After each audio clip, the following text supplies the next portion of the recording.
சேலம் மாவட்டம் மேட்டூர் அருகே கத்திரிப்பட்டி அரசு நடுநிலைப் பள்ளியில் காலி இடங்களுக்கு ஆசிரியர்களை உடனடியாக நியமனம் செய்ய கோரி மாணவ மாணவிகள் தர்ணாவில் ஈடுபட்டனர். கத்திரிப்பட்டி தொடக்கப்பள்ளியில் 100க்கும் அதிகமானோர் பயின்று வருகின்றனர். இங்கு 7 ஆசிரியர்கள் பணியில் இருக்க வேண்டிய நிலையில் வெறும் 3 ஆசிரியர்கள் மட்டுமே பணியாற்றுகின்றனர். இதுகுறித்து பலமுறை கோரிக்கை விடுத்தும் நடவடிக்கை எடுக்கப்படாததால் மாணவ மாணவிகள் பெற்றோர் தர்ணாவில் ஈடுபட்டனர். நிகழ்விடத்திற்கு வந்த கொளத்தூர் காவல் நிலைய போலீசார் அளித்த உறுதிமொழியை தொடர்ந்து போராட்டம் விலக்கிக் கொள்ளப்பட்டது.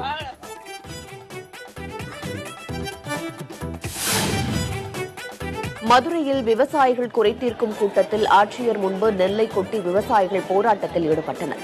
மாவட்ட ஆட்சியர் வீரராகவராவ் தலைமையில் விவசாயிகள் குறைதீர்ப்பு கூட்டம் நடைபெற்றது.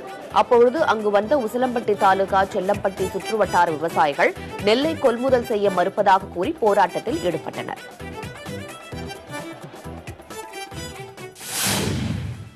விவசாயத்துக்கு நட்டப்பட்டு போனா ஒரு ஏக்கருக்கு 30,000 40,000 செலவழிச்சிருக்கோம்.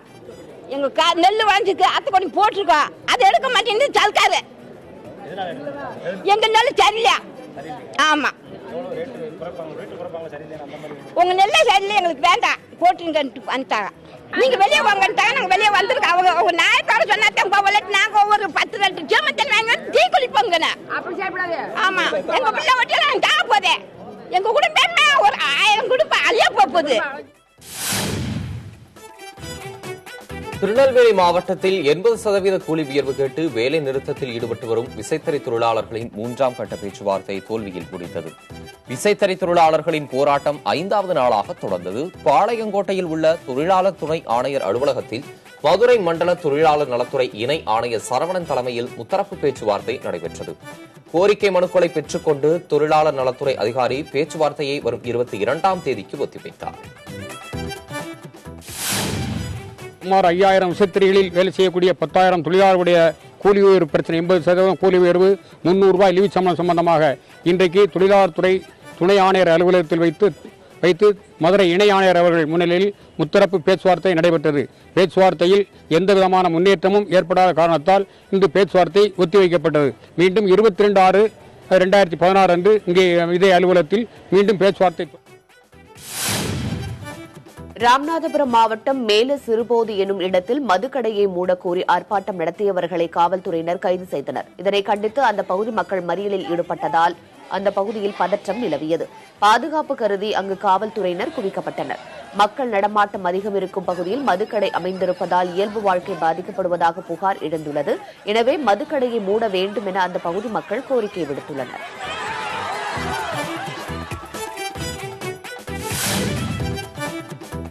தஞ்சாவூர் மாவட்டம் புதுக்குடியில் உள்ள திரவ ஆக்சிஜன் மற்றும் திரவ நைட்ரஜன் உற்பத்தி ஆலையை மூடக்கோரி அகில இந்திய விவசாய தொழிலாளர் சங்கத்தினர் ஆர்ப்பாட்டத்தில் ஈடுபட்டனர்.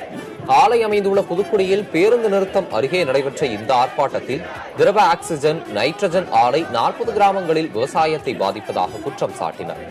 ஆலையில் இருந்து வெளியேறும் வாயுக்களால் சிறுநீரகம் பாதிக்கப்பட்டு பலர் உயிரிழந்திருப்பதாகவும் அவர்கள் குற்றம் சாட்டினர். திருச்செந்தூர் அருகே ஊருக்குள் வந்து சென்று கொண்டிருந்த அரசு பேருந்து மாற்று வழியில் இயக்கப்படுவதை கண்டித்து 7 கிராமங்களைச் சேர்ந்த மக்கள் கோட்டாட்சியர் அலுவலகத்தை முற்றுகையிட்டனர். பழைய வழித்தடத்திலேயே பேருந்தை இயக்க வலியுறுத்தி திருச்செந்தூர் கோட்டாட்சியரிடம் அவர்கள் மனு அளித்தனர்.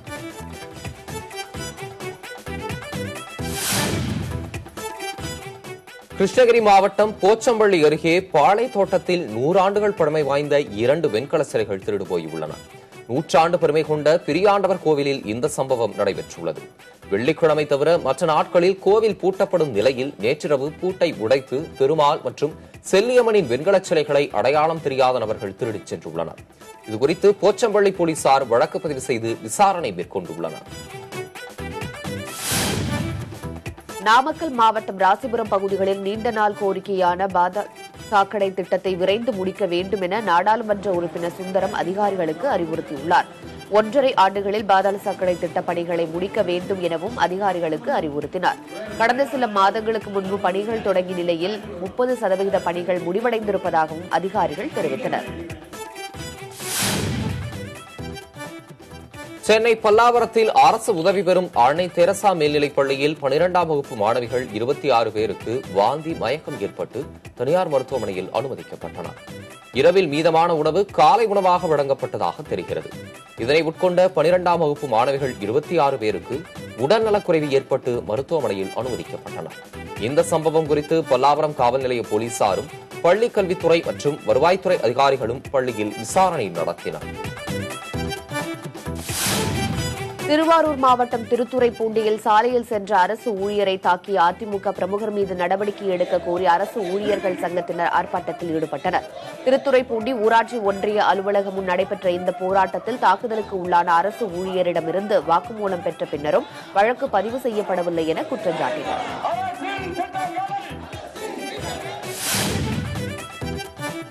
சிவகங்கை மாவட்டம் மானாமதுரையில் தமிழக அரசு பிற்படுத்தப்பட்ட மாணவிகளுக்கு தனியாக விடுதி அமைத்து தர வேண்டும் என பொதுமக்கள் கோரிக்கை விடுத்துள்ளனர். மானாமதுரை அரசு பெண்கள் பள்ளி மற்றும் 3 அரசு உதவி பெறும் பள்ளிகளில் சுமார் 1000 மாணவிகள் பயின்று வருகின்றனர். திருப்புவனம், இளையான்குடி உள்ளிட்ட பகுதிகளில் இருந்து பள்ளிக்கு வந்து செல்ல பெரும் இன்னல்களை எதிர்கொண்டுள்ளனர். இதனை தவிர்க்க பிற்படுத்தப்பட்ட மாணவிகளுக்கு என தனியாக விடுதி அமைத்து தர பொதுமக்கள் கோரிக்கை விடுத்துள்ளனர். தூத்துக்குடி மாவட்டம் கோவில்பட்டியில் தமிழ்நாடு பால் உற்பத்தியாளர்கள் கூட்டுறவு சங்கத்தினர் பால் கேன்களுடன் கண்டன ஆர்ப்பாட்டத்தில் ஈடுபட்டனர். கோவில்பட்டி, கயத்தாறு, ஒட்டப்பிடாரம் உள்ளிட்ட பகுதிகளில் பால் உற்பத்தியாளர்களிடம் வாங்கும் பாலின் தரத்தை குறைத்து மதிப்பிடுதல், வேண்டுமென்றே விலை குறைத்தல் போன்ற நடவடிக்கையில் அரசு அதிகாரிகள் ஈடுபடுவதாக அவர்கள் குற்றம் சாட்டினர். திண்டுக்கல் மாவட்டம் ஒட்டன்சத்திரம் அருகே ஷேர் ஆட்டோ மீது அரசு பேருந்து மோதியதில் ஒருவர் உயிரிழந்தார். மேலும் 3 பேர் படுகாயமடைந்தனர். ஒட்டன்சத்திரம் திண்டுக்கல் சாலையில் நிகழ்ந்த விபத்தில் ஒட்டன்சத்திரத்தில் இருந்து வந்த ஷேர் ஆட்டோ மீது ராமேஸ்வரம் நோக்கி சென்ற அரசு பேருந்து மோதியது. விபத்தில் ஆட்டோவில் பயணம் செய்த முனியப்பன் சம்பவ இடத்திலேயே உயிரிழந்தார். திருச்செந்தூர் அருகே உடன்குடி பேருந்து நிலையத்தில் பயன்பாட்டில் உள்ள இலவச கழிப்பிடம் பராமரிப்பு இல்லாததால் நோய் பரவும் அபாயம் ஏற்பட்டுள்ளது. நாள்தோறும் ஆயிரக்கணக்கான பயணிகள் வந்து செல்லும் நிலையில் கழிப்பிடத்தை பராமரிப்பதில் பேரூராட்சி நிர்வாகம் அலட்சியம் காட்டுவதாக பொதுமக்கள் புகார் தெரிவித்தனர். விரைந்து நடவடிக்கை எடுக்காத பட்சத்தில் போராட்டம் நடத்தப்படும் என அவர்கள் எச்சரித்துள்ளனர். திருவாரூர் அருகே தாழ்த்தப்பட்ட இளைஞர் அடையாளம் தெரியாத நபர்களால் தாக்கப்பட்ட வழக்கில் உண்மை குற்றவாளிகளை கைது செய்ய வலியுறுத்தி விடுதலை சிறுத்தைகள் கட்சியினர் ஆர்ப்பாட்டத்தில் ஈடுபட்டனர். கொரடாச்சேரியை அடுத்த தாழைக்குடி கிராமத்தைச் சேர்ந்த கணேஷ் என்கிற மகேந்திரநிதி கடந்த மாதம் அடையாளம் தெரியாத நபர்களால் தாக்கப்பட்டு திருச்சியில் சிகிச்சை பெற்று வரும் நிலையில் காவல்துறையினர் அப்பாவிகளை கைது செய்துள்ளதாக குற்றம் சாட்டி உண்மை குற்றவாளிகளை கைது செய்ய கோரி ஆர்ப்பாட்டம் நடைபெற்றது. தூத்துக்குடி மாவட்டம் கீழ செக்காரக்குடி ஆரம்ப சுகாதார நிலையத்தில் போலி பிறப்பு சான்றுகள் வழங்கும் அரசு அலுவலர்கள் மீது நடவடிக்கை எடுக்க கோரிக்கை விடுக்கப்பட்டுள்ளது. அரசின் நிதியுதவி பெறுவதற்காக ஆரம்ப சுகாதார நிலையங்களில் பிறக்காத குழந்தைகளும் அங்கு பிறந்ததாக சான்று அளிக்கப்படுவதாக குற்றம் சாட்டப்படுகிறது. இதுகுறித்து உரிய விசாரணை நடத்தி நடவடிக்கை எடுக்க வேண்டும் என வலியுறுத்தப்பட்டுள்ளது.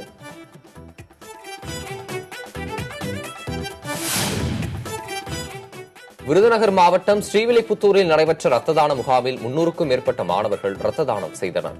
தமிழகத்தில் ரத்த தான தினம் கடந்த வாரம் கடைபிடிக்கப்பட்டதை அடுத்து சுகாதாரத்துறை சார்பில் ரத்த தானம் குறித்த விழிப்புணர்வு நிகழ்ச்சிகளும் பேரணிகளும் பல்வேறு பகுதிகளில் நடைபெற்றன. பொதுமக்கள் தன்னார்வத்துடன் தாமாக முன்வந்து ரத்த தானம் செய்தால் மருத்துவமனைகளில் ரத்த பற்றாக்குறை இருக்காது என மருத்துவர்கள் தெரிவித்தனர். தக்காளி விலை ஏற்றத்தால் பெரம்பலூரில் உணவகங்களில் தக்காளி சாதம் விற்பனை முற்றிலும் நிறுத்தப்பட்டுள்ளது. தக்காளியின் விலை கடந்த சில நாட்களாக கடுமையாக உயர்ந்துள்ளது. தரத்திற்கு ஏற்றாற்போல் 1 கிலோ 70 ரூபாய் முதல் 100 ரூபாய் வரை விற்பனை செய்யப்படுகிறது. இதனால் பெரம்பலூர் நகர பகுதிகளில் உள்ள பெரும்பாலான உணவகங்களில் தக்காளி சட்னி வழங்கப்படுவதில்லை. மேலும் பெரம்பலூர் நகர உணவகங்களில் தக்காளி சாதம் முற்றிலும் நிறுத்தப்பட்டுள்ளது.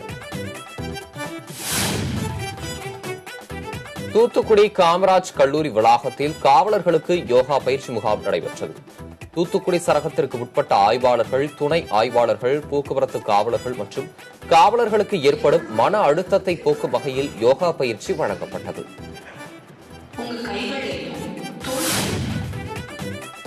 திருவையாறு பேரூராட்சி கூட்டத்தில் அதிமுக உறுப்பினர்களுக்கும் திமுக உறுப்பினர்களுக்கும் இடையே வாக்குவாதம் ஏற்பட்டது. திருவையாறு பேரூராட்சி கூட்டம் அதன் தலைவர் செந்தில்மணி தலைமையில் நடைபெற்றது. கூட்டம் தொடங்கியதும் திமுக உறுப்பினர்கள் எழுந்து பேரூராட்சியில் நிர்வாக சீர்கேடு நீடிப்பதாக குற்றம் சாட்டினர். அப்பொழுது அதிமுகவினர் மறுப்பு தெரிவித்ததால் கூச்சல் குழப்பம் ஏற்பட்டது. இதையடுத்து திமுக உறுப்பினர்கள் வெளிநடப்பு செய்தனர்.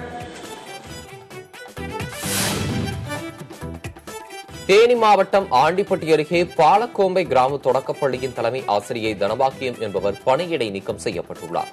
தன்னுடன் பணியாற்றும் ஆசிரியை ஒருவரை சாதியை சொல்லி திட்டிய புகாரில் இந்த நடவடிக்கை எடுக்கப்பட்டுள்ளது.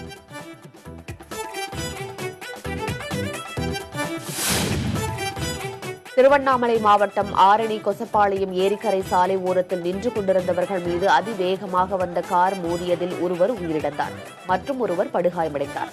ஆத்திரமடைந்த உறவினர்கள் காரை அடித்து நொறுக்கி போராட்டத்தில் ஈடுபட்டனர்.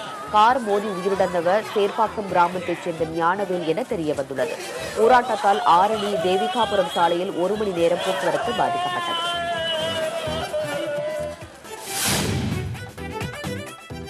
அனைத்து நீதிமன்றங்களிலும் பாதுகாப்பை உறுதிப்படுத்தும் வகையில் கண்காணிப்பு கேமராக்கள் பொருத்த வலியுறுத்தி ஈரோட்டில் சட்ட பஞ்சாயத்து இயக்கத்தினர் ஆர்ப்பாட்டத்தில் ஈடுபட்டனர். வீரப்பன் சத்திரம் பேருந்து நிறுத்தம் அருகே நடைபெற்ற இந்த ஆர்ப்பாட்டத்தில் தங்கள் கோரிக்கையை வலியுறுத்தி அவர்கள் முழக்கங்களை எழுப்பினர்.